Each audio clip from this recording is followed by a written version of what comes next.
Lembaga Penyelidikan Ekonomi dan Masyarakat atau LPEM Fakultas Ekonomi dan Bisnis Universitas Indonesia bilang, peluang Indonesia buat jadi negara maju pada 2045 sangat kecil. Menurut kajian LPEM FEB UI, Indonesia belum memenuhi syarat yang cukup buat jadi negara maju. Alih-alih jadi negara maju nih, katanya Indonesia diproyeksi masuk ke jebakan negara pendapatan menengah atau middle income trap. Hal ini disampaikan dalam dokumen white paper. Dalam dokumen white paper tersebut, LPEM FEB UI menyoroti kalau Indonesia punya laju pertumbuhan pendapatan nasional bruto atau PNB yang lambat. Selain itu, tingkat pertumbuhan ekonomi Indonesia juga masih lebih rendah daripada negara-negara lain yang udah berhasil jadi negara maju, karena stagnan di kisaran 5%. Nah, menurut LPEM FEB UI, kalau Indonesia mau jadi negara maju, Indonesia harus jadi negara dengan sumber daya yang produktif. Sumber daya yang dimaksud yakni manusia, modal, lahan, teknologi,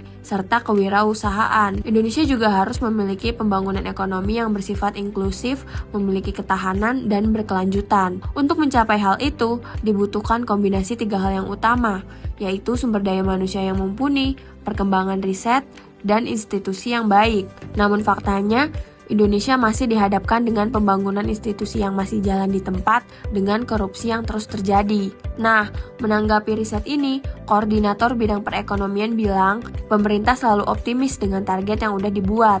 Sekarang, langkah yang udah diambil sama pemerintah adalah menjadi bagian dari organisasi kerjasama dan pembangunan ekonomi, guna mendorong upaya Indonesia menjadi negara maju melalui penetapan kebijakan standar tinggi.